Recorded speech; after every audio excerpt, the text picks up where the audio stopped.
আজকে বাংলাদেশে রমজানের ১ম দিন। আ লন্ডনে আমি যেখানে আছি, এখানে ২য় দিন চলছে আমাদের। ২য় রমজান চলছে। আপনাদের ১ম দিন। এই ১ম দিনে ওলেমা মাশায়েখগণ সহ, সম্মানিত ওলেমা মাশায়েখগণ সহ এতিম বন্ধু যারা আজকে এখানে উপস্থিত হয়েছেন, বাংলাদেশ জাতীয়তাবাদী দল কর্তৃক আয়োজিত ইফতার অনুষ্ঠানে আপনাদের সকলকে আমি দলের পক্ষ থেকে আন্তরিক ধন্যবাদ এবং আন্তরিক শুভেচ্ছা জানাচ্ছি।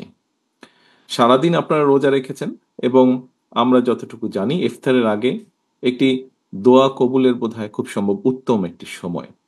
সেইজন্য এই সময় কথা বরঞ্চ আমরা কম বলে যতটুকু সময় পাই আল্লাহর দরবারে হাত তুলে আমরা আমাদের নিজেদের জন্য, নিজেদের আপনজন যারা আছেন তাদের জন্য এবং সর্বোপরি দেশ এবং দেশের মানুষের ভালোর জন্য আমরা আল্লাহর দরবারে হাত তুলতে চাই।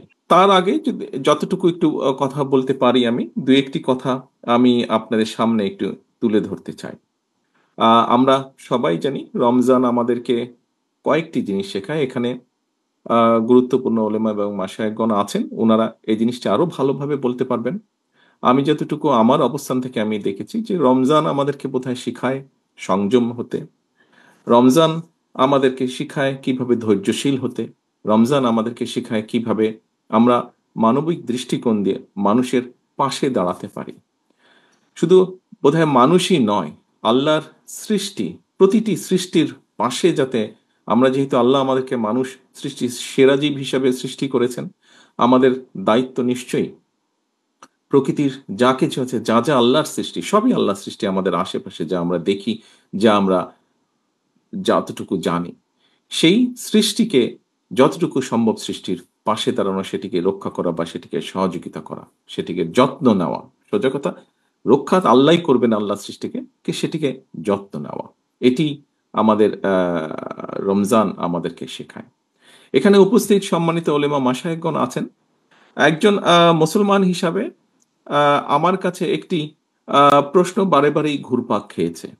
আমরা দেখেছি খ্রিস্টান সম্প্রদায় সারা বিশ্বে তাদের বড়দিন একই দিনে পালন করে। আমি এখানে উপস্থিত ওলেমা মাশায়েখগণকে অনুরোধ করব, শুধু আপনাদেরকে নয়, সারা দেশে আরো অনেক জ্ঞানী ওলেমা মাশায়েখগণ আছেন। আমরা চিন্তা করে দেখতে পারি কিনা, আমরা আলোচনা করে দেখতে পারি কিনা যে বাংলাদেশের মানুষ সারা বিশ্বের মানুষের সাথে একই দিনে আমরা একসাথে রোজা এবং ঈদ পালন করতে পারি কিনা। বিজ্ঞানের যুগে এটি করা সম্ভব কিনা, কোনো উপায় আছে কিনা, এই বিষয়টি আপনাদেরকে আমি চিন্তা করার জন্য অনুরোধ করব। আমরা আলোচনা শুরু করার আগেই আ একটি আয়াত শুনছিলাম কোরআনে এবং সেই আয়াতের মূল বৈশিষ্ট্য হচ্ছে যে আস আমরা মানুষকে আমাদের আশেপাশে যত আমাদের সহকর্মী, পরিবার, আত্মীয়স্বজন, বন্ধু-বান্ধব যারাই আছেন তাদেরকে সৎ কাজের জন্য উৎসাহ দেওয়া এবং অসৎ কাজে নিরুৎসাহিত করা। প্রিয় উপস্থিতিবৃন্দ, আমার মনে হয় এটি আমরা যদি করতে সক্ষম হই, যতটুকুই যার যতটুকু অবস্থান থেকে যতটুকু আমরা করতে সক্ষম হই না কেন, তাহলে আমরা আমাদের যে প্রত্যাশিত সমাজ, আমাদের যে প্রত্যাশিত দেশ, এরকম একটি সমাজ এবং দেশ ধীরে, ধীরে পর্যায়ক্রমিকভাবে গড়ে তুলতে সক্ষম হব। রমজানের এই দিনে, ১ম রমজানের এই দিনে আমরা আল্লাহর দরবারে আবারও হাত তুলি। আসুন, আল্লাহর দরবারে হাত তুলে আমরা নিজেদের জন্য, নিজেদের বাবা-মা, আত্মীয়স্বজন, এখানে আমাদের এতিম বন্ধু যারা এসেছে, তারা যেই আপনজনকে হারিয়েছে, তাদের সকলের জন্য হাত তুলে আল্লাহর দরবারে আমরা দোয়া চাই।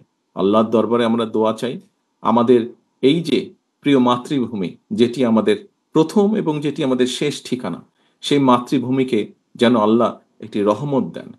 যে রহমতের কারণে আমরা প্রতিটা মানুষ, এই দেশের প্রতিটা মানুষ যাতে শান্তিতে আমরা থাকতে পারি, সেই রহমত যাতে আল্লাহ দেন, সেই তার জন্য আমরা আল্লাহর দরবারে হাত তুলে দোয়া চাই। এই বলেই আমি আমার বক্তব্য শেষ করছি। আল্লাহ হাফেজ। বাংলাদেশ জিন্দাবাদ, বাংলাদেশ জাতীয়তাবাদীদের জিন্দাবাদ। আসসালামু আলাইকুম।